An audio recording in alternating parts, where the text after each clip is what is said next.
Guys, welcome back to the channel. Sorry for the lack of videos and content over the last couple days. I have been traveling this entire week, and I had just gotten back from Long Island. Got to go to the UBS Center and check out Kings Coast. It was a blast, so shout out to Jordan and Wayne for hooking that up.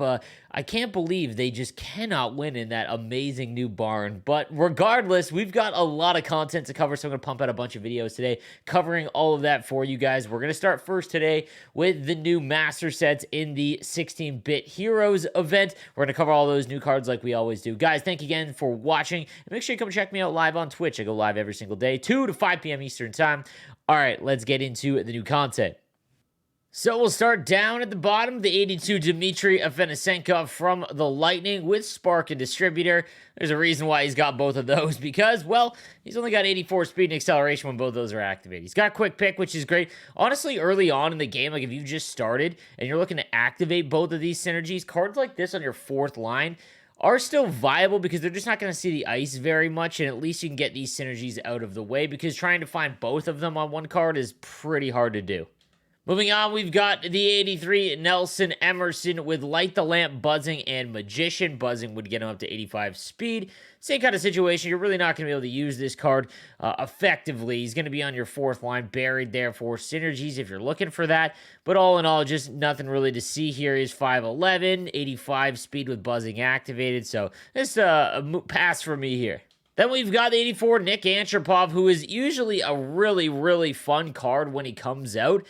He's gotten a Winter National card every single year so far because, well, he's from Kazakhstan, just not a lot of NHLers from there, so he usually gets recognized in that event. And obviously, the size, it's 6'6", 245. It is insanely difficult to get him off the puck, not to mention if you get synergies activated, he's got 92 balance. Like, I mentioned this before, for anyone that holds onto the puck for a long time, and if you pair him with someone fast on the right wing, let's say Nathan McKinnon, this could be a pretty nice combo for you. You're just really not going to lose the puck here. Obviously, he is insanely slow, so for anyone that doesn't really dominate TOA, not going to be for you, but for everyone that does, this could be a nice card to try out.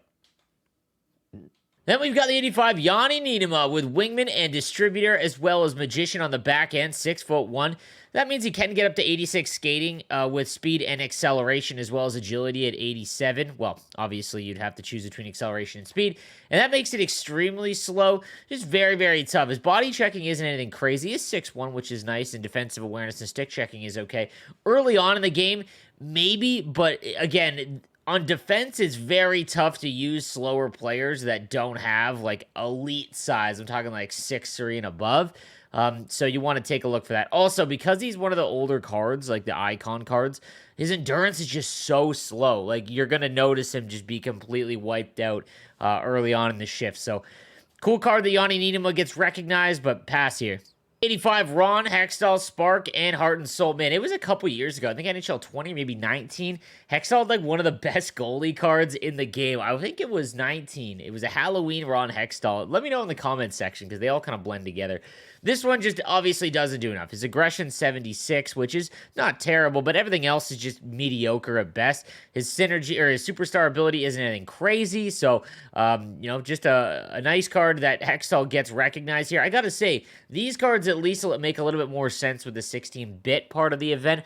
I'd mentioned this in my prior videos that, like, the event cards just didn't seem to make much sense because you had guys that were born in after 2000 and being 16-bit heroes when they weren't even alive when the game was in the 16-bit era. We got the 86 Rob RAMAGE 6'2" with Workhorse as well as Distributor. Makes his 86 speed and acceleration across the board on the back end. 6'2", again, not super elite, but big enough. 94 body checking, good defensive awareness and stick checking. Like, early on with truculence, I do like. If you pair him with someone fast, that's not terrible at all. And his endurance is also much higher than, let's say, JANNE NIINIMAA. And his shot okay in the 80s, but he's going to play awfully stiff. However, like I said, 92 balance, he is going to be able to move the puck a little bit, hold on to it when you're breaking it out. But you're going to have to pair him with someone faster. But that truculence ability, I mean, you see how I use all of Samuelson. This is kind of the same thing, just much slower, obviously. I think there is a place for him here, honestly.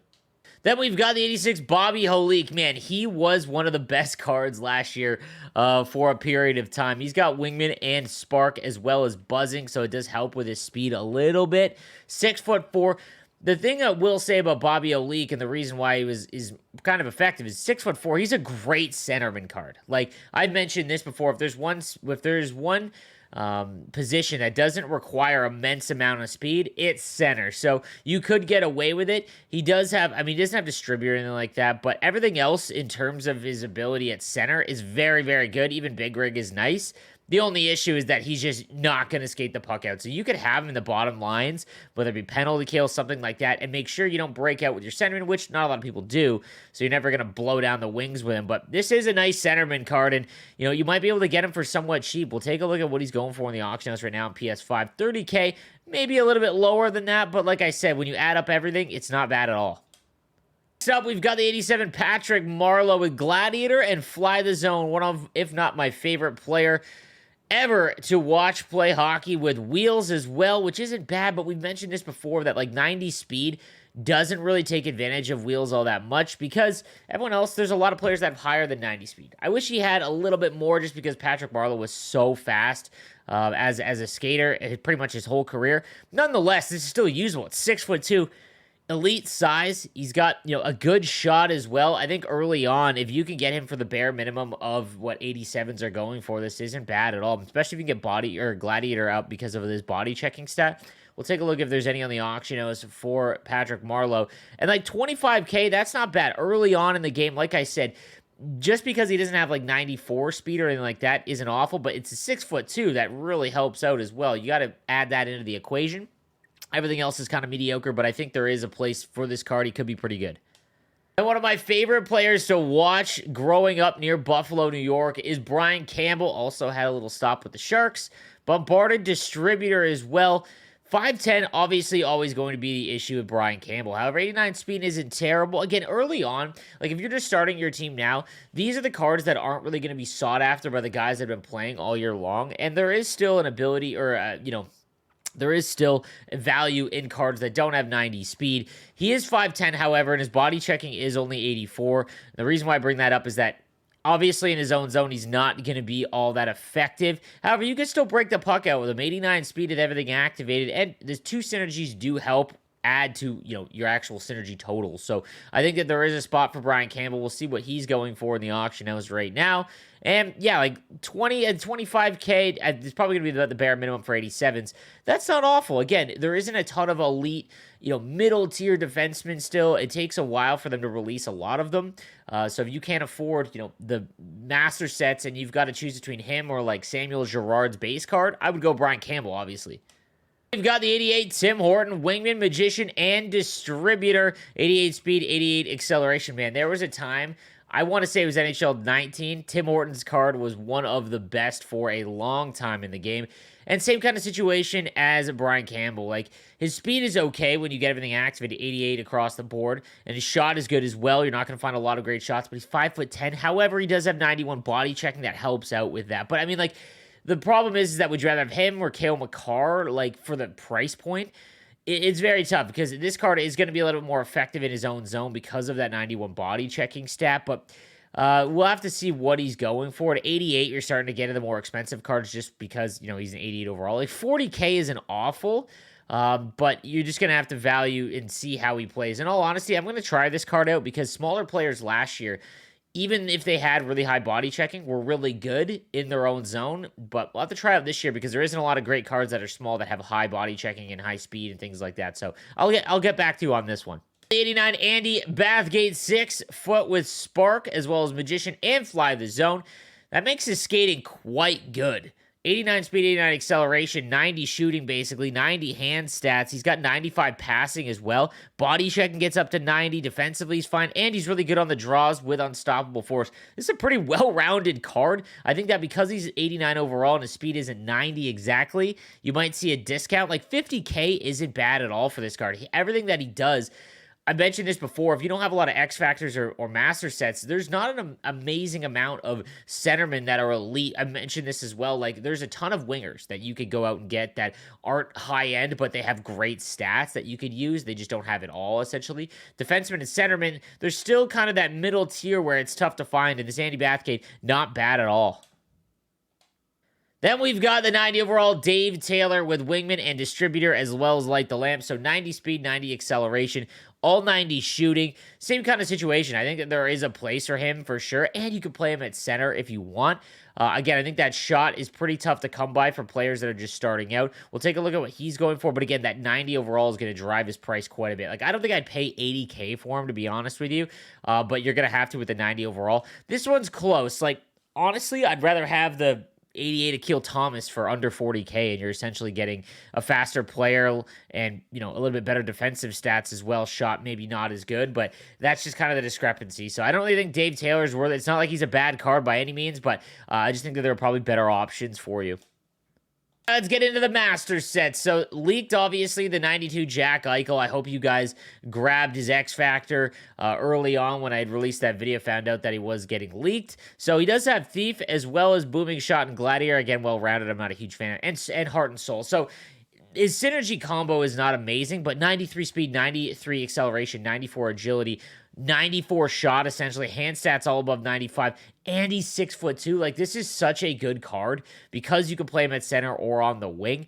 I will say this about the 92 cards. This one, in my opinion, of all of them that have come out, is probably the one that you're going to be able to use the longest. So let's say you don't have his X Factor. You could use this Jack Eichel card for a long time compared to some of the other 92 or the other 92s. So maybe you're doing all of the free objectives and everything, and Hut Rush and everything like that to get the 16-bit heroes collectible, like you're free to play. I think that making Jack Eichel and upgrading him does have value. If you are going to upgrade these guys again, try and use coins as much as possible, because when you are done with them, you can refund them all the way down and then get a little bit of coins back at some point for selling the actual card. Or if you're just going to make them untradeable, same situation. Even if you're going to, you know, get rid of them, you can still trade them all the way down, get half your coins back as opposed to getting collectibles back. But all you can do with those is just make other cards. So I would make sure that you do coins as much as possible. But if you are free to play and you have a lot of those free 16-bit hero event cards, I would use it on Jack Eichel. I think he's one of the best. Then we've got the 92 KRIS Letang with Buzzing, Wingman, and Workhorse. So good skating synergies, as well as Light the Lamp, Protector, and Bombarded, and Applesauce at the end. So three pretty good synergies here. I think that, you know, again, defenseman to find someone that's like this as well, decent size at 6 foot, so like that's the average. Body checking's 92 is great. His shot is good. His speed is great, obviously.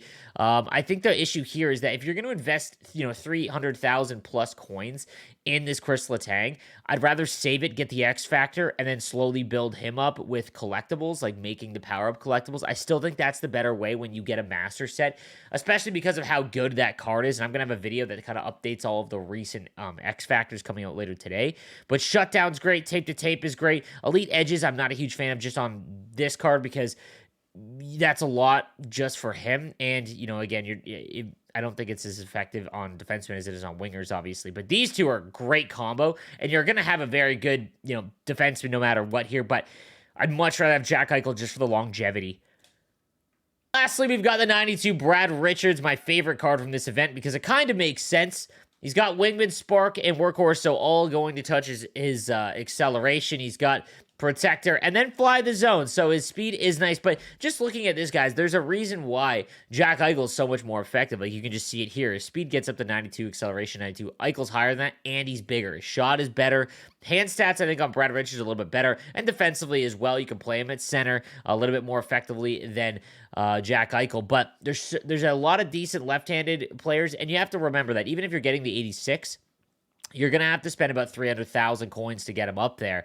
And if that's the case, I would much rather have Jack Eichel. However, if you're a Lightning fan or you're a Brad Richards fan, please get Brad Richards. When I make these video, guys, ignore it if you like the player, please.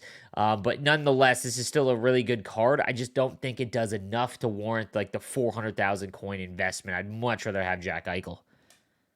So, guys, quickly talk about the store packs because I always get a question about these. So, the 16-bit Heroes, Week 2 booster, one that's untradeable. You get a Week 2, including a Week 2 Master player for 85,000 coins. It's tough because you can do the sets to choose what one you want for less than this price. So like it just does not make sense in my opinion. I would much rather choose it and get EICHEL if you really want one than spending 85,000 coins. So this pack is a massive pass, and yeah, I would just not do this one in my opinion.